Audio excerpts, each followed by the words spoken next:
আসসালামু আলাইকুম রহমতুল্লাহ। 16ই ডিসেম্বর আজকে মহান মুক্তিযুদ্ধের আজকে 53 বছর হয়ে গেছে। 54 বছরে পদার্পণ করছে বাংলাদেশ নামক স্বাধীন ভূখণ্ডের। আমরা মহান রব্বুল আলমিনের দরবারে শুকরিয়া আদায় করি। আমাদের পূর্বপুরুষরা, সূর্য সন্তানরা বাংলাদেশ নামক একটি ভূখণ্ড উপহার দিয়েছেন। 30 লক্ষ মানুষ শহীদ হয়েছেন এই দেশে উপহার দিতে গিয়ে।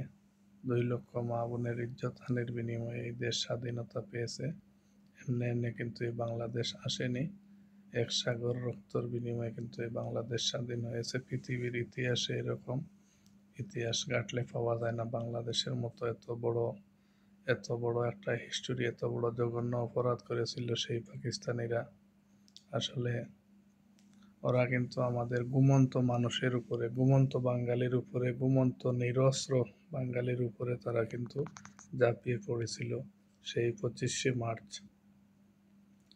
25শে মার্চ ঘুমন্ত মানুষের উপরে ঝাঁপিয়ে পড়ে 1971 যে কালো রাত্রি বলা হয় বাংলাদেশের ইতিহাস। আমাদের কাছে অস্ত্র নেই, আমরা যুদ্ধের জন্য প্রস্তুত নয়। তখন পাকিস্তানের একটি অংশ ছিল এই বাংলাদেশ, পূর্ব পাকিস্তান বলা হতো। তারা কিন্তু কৌশলে সব অস্ত্র, ট্যাঙ্কার, গোলাবারুদ, যুদ্ধ বিমান সব করাচিতে রেখেছে, বাংলাদেশে কিছুই নেই। তখন দেখলো যে এই জাতিরে এরকমভাবে ঘুমন্তভাবে হামলা করবে।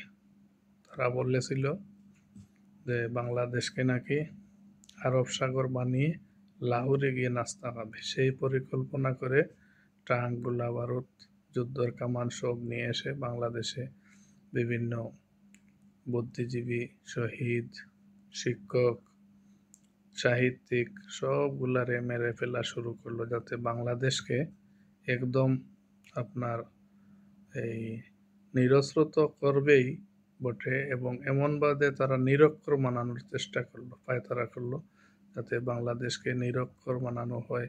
শিক্ষিত মানুষগুলাকে মেরে ফেলা হয়। বিভিন্ন কলেজ, ভার্সিটি, বিশ্ববিদ্যালয় যা আছিল, ছাত্রাবাস সব মেরে ফেলা শুরু করলো।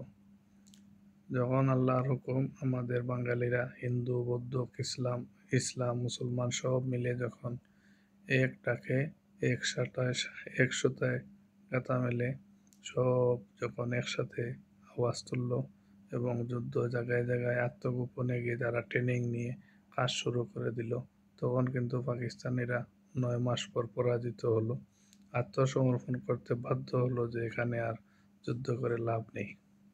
সেই পাকিস্তানিরা কখনো বাংলাদেশকে তারা আপনার ক্ষমা করেনি। কখনো তারা ক্ষমা সুন্দর দৃষ্টিতে তারা ক্ষমা চায়নি যে আমাদের ভুল। কিন্তু একজন সরকার চেয়েছিল ক্ষমা, সে হচ্ছে প্রেসিডেন্ট ইমরান খান। সেই ক্রিকেটার থেকে জনপ্রিয় নেতা ইমরান খান প্রেসিডেন্ট থাকা অবস্থায় সম্ভবত 2022 সালে সে যে বলেছে আমাদের পূর্বপুরুষরা পাকিস্তান বাংলাদেশের সাথে অন্যায় করেছে। আর কোনো পাকিস্তানি সরকারের 54 বছর চলে গেছে চায়নি। তখন যে 3 লক্ষ পাকিস্তানি বাংলাদেশে আটকা পড়েছিল, তাদেরকে নেওয়ার জন্য বাংলাদেশ, পাকিস্তান এবং ভারতের আপনার এই গোলটেবিল বৈঠক হয়েছিল। সেই চুক্তিতে বলেছিল পাকিস্তানের সরকার যে তাদের আটকা পড়া বন্দি পাকিস্তানিরা নিয়ে যাবে। তখন 300 জন নিয়েছিল পাকিস্তান, আর নেয়নি, একজন পাকিস্তানি নেয়নি। এই পাকিস্তানিগুলা বাংলাদেশে পড়ে আছে। বাংলাদেশে এরারে বাটেরা বলে। এরা 5 লক্ষ 6 লক্ষ শুধু ঢাকাতে এক বস্তিতে আছে। আসলে এই পাকিস্তানিরা বাংলাদেশে এখনো আছে। বাংলাদেশের হাওয়া বাতাস খার, বাংলাদেশে তাকে চুরি ডাকাতি, হরতাল, গুম, লুটপাট সবগুলাতে লিপ্ত আছে পাকিস্তানিরা বংশধর এখনো আছে।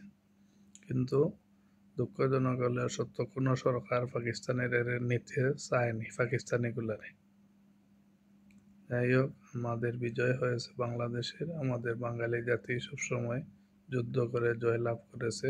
বাংলাদেশের সকল মহান মুক্তিযুদ্ধের যোদ্ধা, মুক্তিযুদ্ধে আত্মদানকারী সকল শহীদদের শ্রদ্ধা ভালোবাসার সাথে স্মরণ করছি। আসসালামু আলাইকুম।